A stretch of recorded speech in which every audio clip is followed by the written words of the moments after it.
Okey, selamat pagi semua. Harap kamu telah pun bersedia ya. Okey, cuba kamu tengok slide yang cikgu berikan itu. Okey, nampak?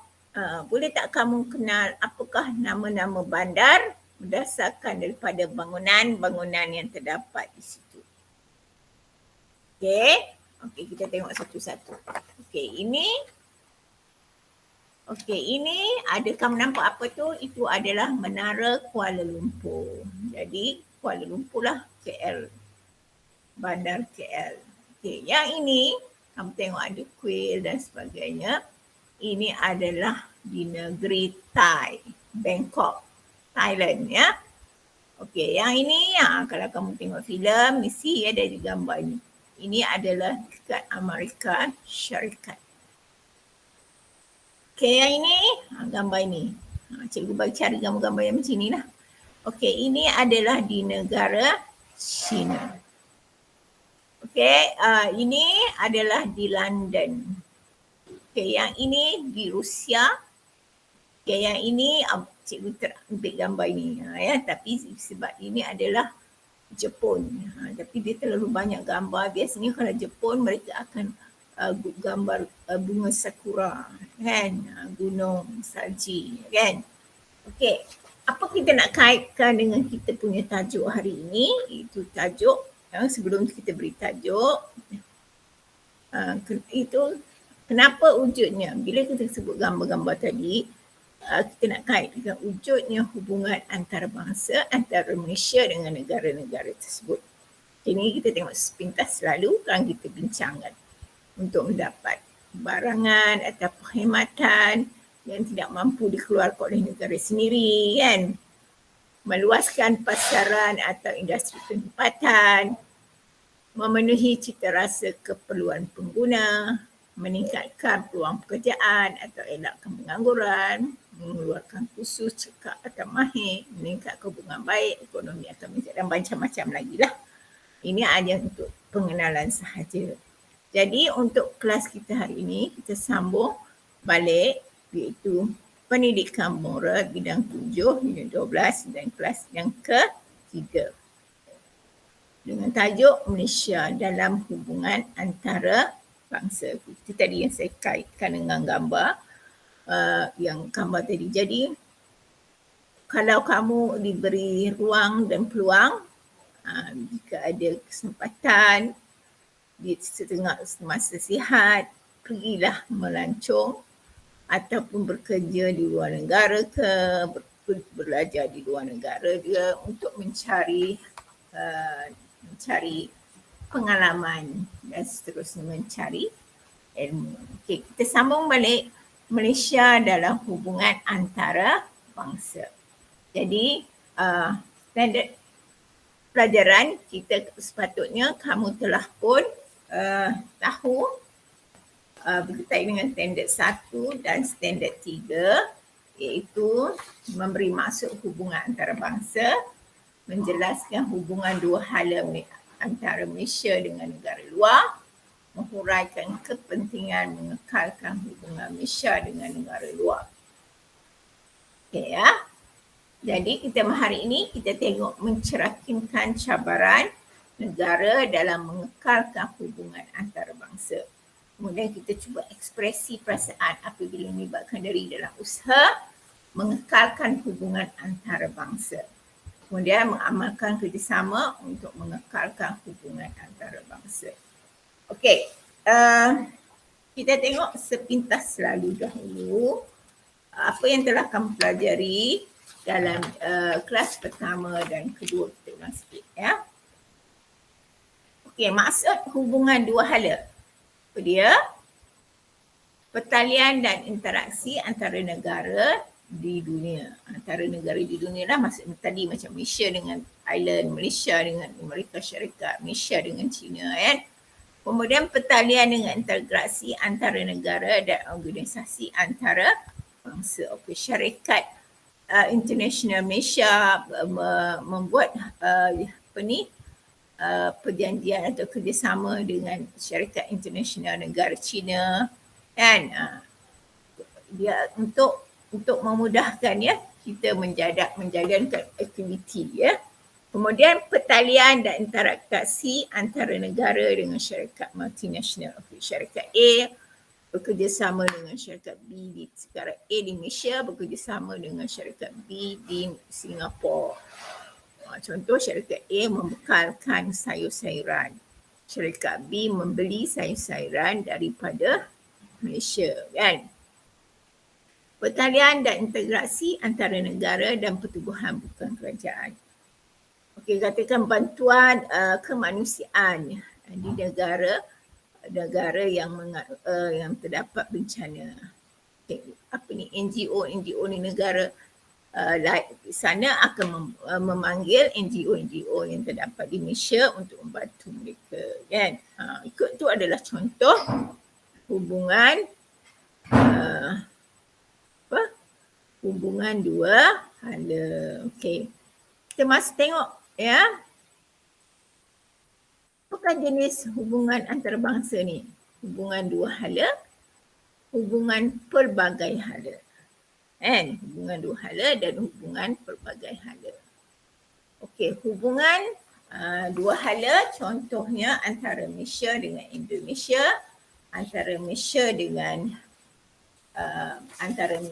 dengan Australia, kemudian antara Malaysia dengan Jepun kan. Okey, kita tengok sikit. Okay, apakah peranan Asia? Kita dah tengok hari itu. Apakah peranan Asia sama-sama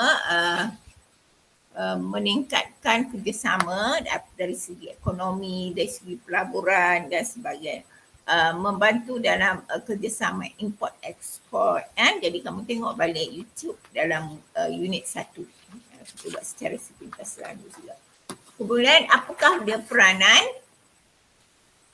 hubungan pelbagai hala ni, maksudnya dia mesti Malaysia ni dalam satu kumpulan, contoh ASEAN kan, OIC, PBB, Commonwealth, NAM.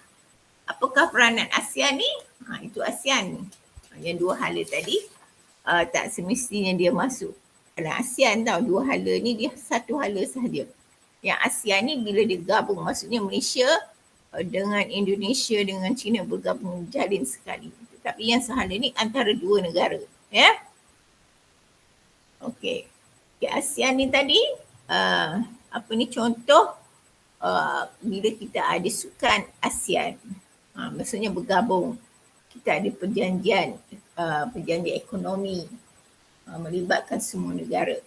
Kemudian OIC ni adalah negara-negara Islam ya. Jadi bergabung tenaga untuk menjaga kebajikan negara-negara Islam. Kemudian NAM adalah singkatan daripada The Non-Aligned Movement. Itu ataupun dipanggil kelompok negara-negara berkecuali. Maksudnya dia menghormati negara lain dan tidak campur tangan dalam urusan politik negara tersebut. Okay, Commonwealth adalah negara yang pernah dijajah oleh British ya. Okey. Manakala PBB adalah antara persatuan yang paling besar yang lebih kepada kepada politik dan berkaitan dengan politik dunia dan keselamatan. Dia maksudnya bila ada negara yang berbalah dan sebagainya, PBB ni akan campur tangan. Okey.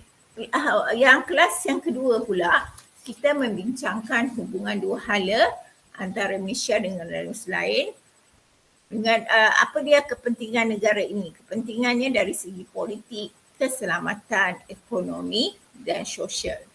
Contoh politik, hubungan politik yang baik dengan negara-negara yang kita ada hubungan ya. Contohnya negara Singapura, China, India kan.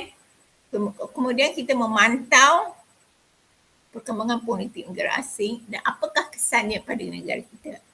Jadi sebab itu kita seeloknya untuk kita ada hubungan yang baik dengan dua hala atau pelbagai hala, kita perlu ada politik yang stabil. Okay, ya. Kemudian pemimpin-pemimpin mengadakan lawatan. Okey, dari segi keselamatan pula kita memastikan kedaulatan antara negara berada dalam terpelihara, berada dalam keadaan selamat dan terpelihara.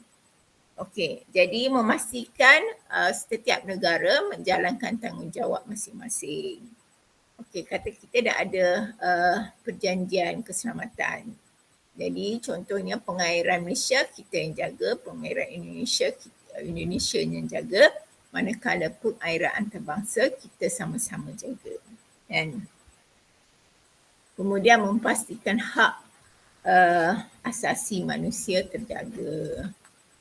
Okey, kemudian dari segi ekonomi, hubungan dari segi ekonomi kita ada hubungan perdagangan secara global, perkongsian teknologi, pelaburan asing, maksudnya kita sama-sama membantu dari segi ekonomi. Okay. Kemudian sosial pun sama, kita buat dari segi bantuan kemanusiaan.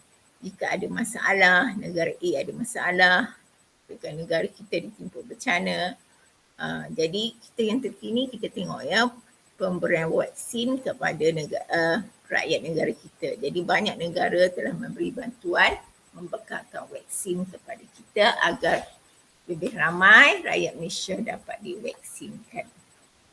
Okey ya.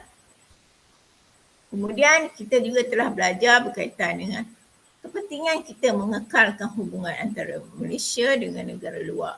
Dia lebih kurang sama juga dengan tadi. Ya. Dia kait-kaitnya, tapi kita nak kekal. Kenapa perlunya kekal? Macam tadi kepentingannya ini kita perlu kekalkan. Jadi untuk memelihara kedaulatan negara, membenteras kegiatan jenayah dan keganasan. Maksudnya bila kita ada perjanjian ekonomi politik, kita akan rasa selamat. And kemudian ia akan juga meningkatkan imej negara bila ada kita punya pemimpin pergi mengunjungi negara A pergi mengunjungi negara B. Jadi biasanya bila pemimpin ni pergi melawat, biasanya dia akan disertai dengan ahli-ahli perniagaan yang akan membuat perjanjian kerjasama. Kemudian dari segi pendidikan, kita dapat mempelbagaikan inovasi dari sistem pendidikan kita kan. Kemudian kita akan dapat meningkatkan kualiti pendidikan kita. Jadi kita sebelum ni Cikgu Gana cakap, sekolah kita ni adalah sistem pendidikan di Malaysia adalah setara dengan dunia. Sebab ni apa? Sebab kita punya macam lepas SPM boleh melanjutkan pelajaran ke luar negara. Kemudian dekat Malaysia juga menubuhkan institusi-institusi pendidikan yang bertaraf antarabangsa. Jadi bila ada bertaraf antarabangsa, ramailah orang dari luar negara datang ke Malaysia untuk belajar. Okay, dari segi ekonomi, meningkatkan pendapatan negara, mempagaikan sumber ekonomi, membuka peluang pekerjaan. Okay, dari segi keselamatan, membina hubungan dunia yang selamat, membenteras kegiatan jenayah antara bangsa dan menjamin keamanan negara. Manakala dari segi sains dan teknologi, kita bekerjasama, berganding bahu untuk pertukaran sains teknologi. Kalau negara kita hasil daripada R&D, kita dapat teknologi baru, kita kongsikan. Begitu juga dengan negara lain. Cara kongsi ni bukan kita bagi hak, dia tak. Kalau kita buat sesuatu tu dah menjadi hak kita. Tapi di sini kita akan ajar, kita akan perkenalkan, tapi kita akan jual teknologi kepada negara-negara tersebut. Jadi itulah tadi, masa mula-mula tadi cikgu kata, berdasarkan daripada 5 tu tadi, kenapa pentingnya, di sinilah, ini campurlah sekali ya. Yang ini secara cikgu buat sepintas lalu, itulah pentingnya kenapa wujudnya hubungan antara bangsa untuk mendapatkan barangan atau perkhidmatan yang tidak mampu dikeluarkan di negara lain. Itu dari segi pendidikan lah. Kita kaitkan dengan pendidikan, sains dan teknologi. Pendidikan kita tukar-tukar pendidikan, kita belajar kita cari ilmu di luar negara, kemudian kita berkhidmat di negara kita, kemudian kita mengajar pula ataupun memberi ilmu kepada kawan-kawan ataupun anak-anak buah kita di bawah. Kemudian dari segi kita jadi lama kelamaan kita mampulah. Tapi untuk mendapatkan perkhidmatan yang tidak mampu diberi keluar negara kita, apa dia? Apa dia barang yang kita tak mampu? Contoh, kita bukan pengeluar gandum, kan?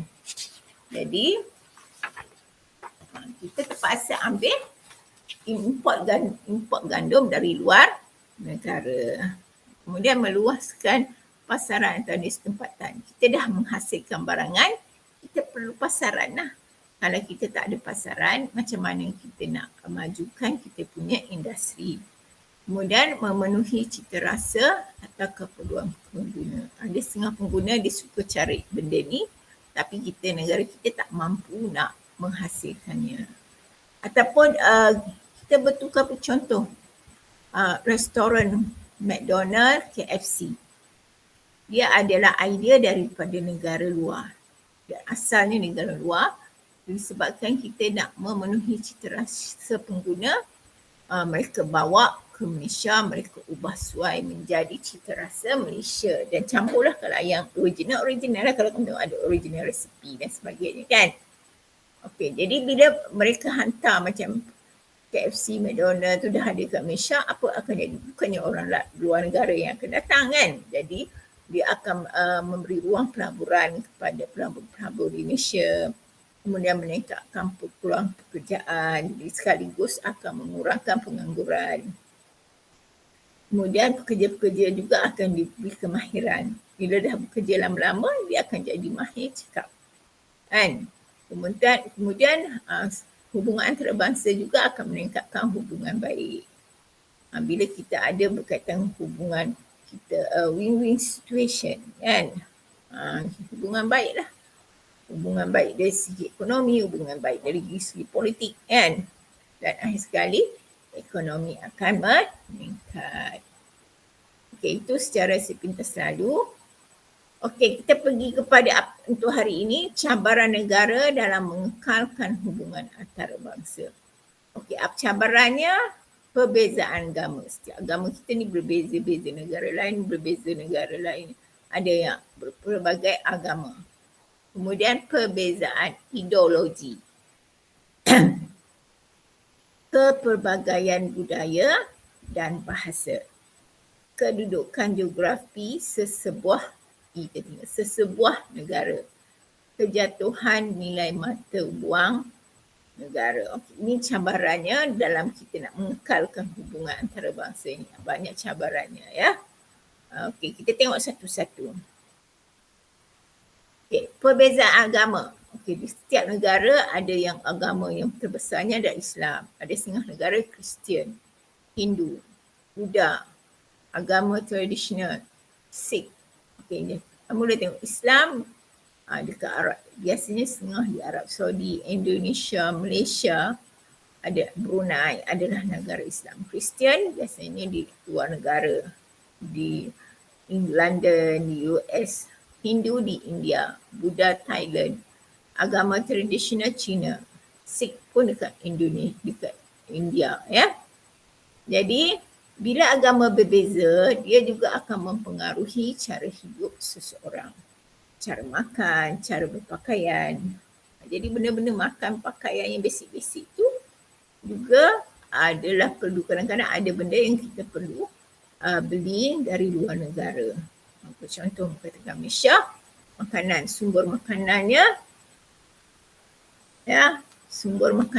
yang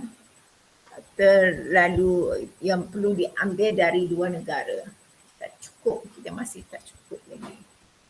Okey, jadi macam mana kita nak mengelakkan daripada masalah akibat daripada masalah agama yang berbeza ini? Kita cuba meraihkan keberbagaian. Kita juga memahami agama lain. Kita cuba hormat pada agama lain, jangan cecah.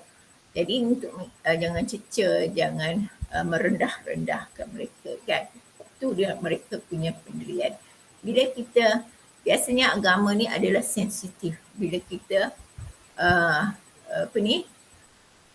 tidak meraihkan mereka, kita lebih kepada menghina, mengutuk mereka, akhirnya berlaku rasa tidak puas hati. Hubungan antara negara akan renggang. Bila hubungan antara negara akan renggang, kegiatan ekonomi tidak dapat dijalankan.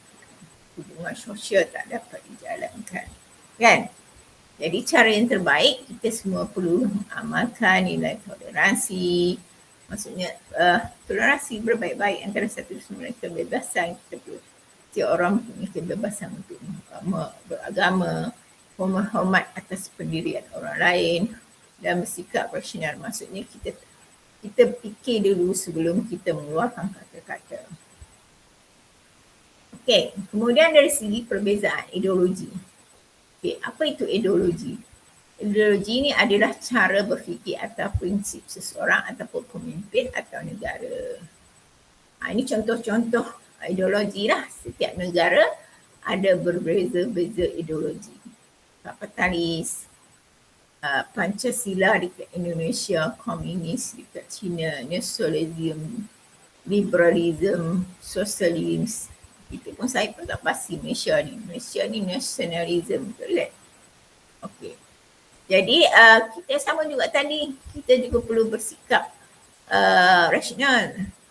Kita kena, kalau kata Indonesia dia ada Pancasila, kenapa kita kena kacau dia punya prinsip, biarkan prinsip dia kan.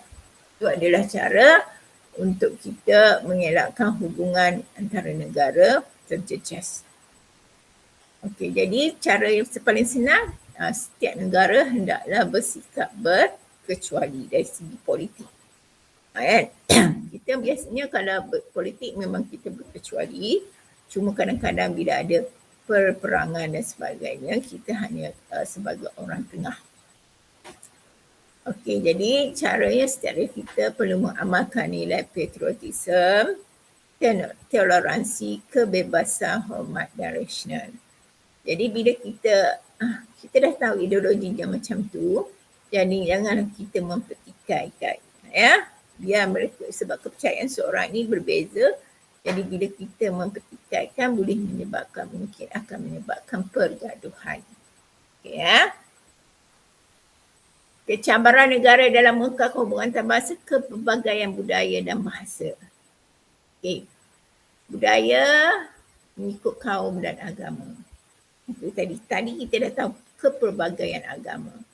Dan jadi bila agama tu dia budaya dia berbezalah. Kaum, bila ada kaum dia pun kadang-kadang agama sama, tapi bila ikut kaum dia punya budaya dan berbahasa berbeza.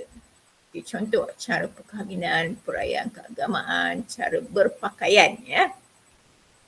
Jadi dari segi bahasa pula kita ada pelbagai jenis bahasa. Bahasa Inggeris, bahasa Melayu, bahasa Thai, Tagalog, Perancis, Jepun dan lain-lain. Okey, bagaimana caranya cabaran kita nak menangani cabaran ini? Kita belajar bahasa lah. Kalau kita nak membuat rundingan secara dengan lebih baik, kita perlu ada kadang-kadang juru bahasa kalau kita tak tahu, kan. Jadi kita punya perjanjian masih boleh berjalan tapi dengan adanya juru bahasa. Okay. Jadi kita juga perlu mengamalkan nilai kerjasama, toleransi, kebebasan, hormat dan rasional. Okey, kemudian kedudukan geografi sesebuah negara. Ini pun kita dah bincangkan sebelum ni, kan, di unit yang sebelum ini. Jadi kita dah tahu setiap negara itu berbeza-beza. Ada yang bergunung ganang, ada yang 4 musim, ada yang mengalami sering berlaku bencana alam, dan satu lagi zon masa yang berbeza. Okay, ya. Jadi kita boleh atasi cabaran ini, untuk hadapi cabaran ini dengan kita tingkatkan hubungan secara atas talian. Setiap negara memperbaiki kekurangan negara masing-masing. Mungkin contoh dari segi jika ada masalah jalan raya bermasalah, tidak ada jambatan bermasalah. Jadi negara tersebut bangunkan selesaikan masalah itu, jadi negara lain akan rasa selesa untuk melabur di negara-negara kita. Contohnya di negara kita lah. Jadi sebab tadi kita hubungan antarabangsa dengan semua negara lah. Okay. Jadi kita juga perlu mengamalkan nilai kerjasama, toleransi, hormat dan rasional. Okey, kemudian kejatuhan nilai mata wang negara. Okey, punca kejatuhan mata wang paling penting ialah kejatuhan harga minyak. Okey, bila harga minyak jatuh, mata wang akan turun. Kan? Kemudian satu lagi dari segi reputasi negara. Masalah politik, pergaduhan, rasa tak puas hati kalau setiap orang tu ada sahaja ada sahaja masalah ketidakpuashatian, ada orang mogok, ada orang pergi berhimpun beramai-ramai. Jadi bila keadaan ini terjadi, orang pelabur-pelabur akan lari. Jadi nilai wang negara turun. Jadi bila wang negara turun, duit kita ni maksudnya kata contoh sebelum ni kita beli tepung RM1.20 disebabkan oleh nilai kejatuhan mata wang kita ni, dia jadi RM2.20 harga tepung. Kan? Jadi cara atasinya kita sama-sama lah mengamalkan nilai kerjasama, toleransi, patriotisme, hormat dan rasional ni. Kemudian kita buatlah kempen-kempen untuk menggalakkan pelabur datang. Kan? Jadi bila pelabur dah rasa selesa hidup dekat Malaysia, bursa saham meningkat, nilai mata wang meningkat, kan? Jadi ini boleh diatasi. Okey. Harap kamu faham ya. Okey. Jadi secara rumusannya untuk tajuk kita sehingga cabaran berkaitan dengan cabaran dalam hubungan antarabangsa ni, dalam mengekalkan hubungan antarabangsa ni, kita perlulah keseluruhannya terdapat pelbagai bentuk hubungan dua hala antara Malaysia dengan negara luar. Itu kelas pertama. Banyak kepentingan yang diperolehi oleh Malaysia apabila menjalin hubungan dua hala, tapi tidak boleh jadi kepentingan ekonomi, kepentingan keselamatan, kepentingan sosial, kepentingan pendidikan. Okey, jadi hubungan yang baik antara negara akan melindungi kedaulatan negara daripada ancaman luar. Hubungan yang baik dapat meningkatkan reputasi negara.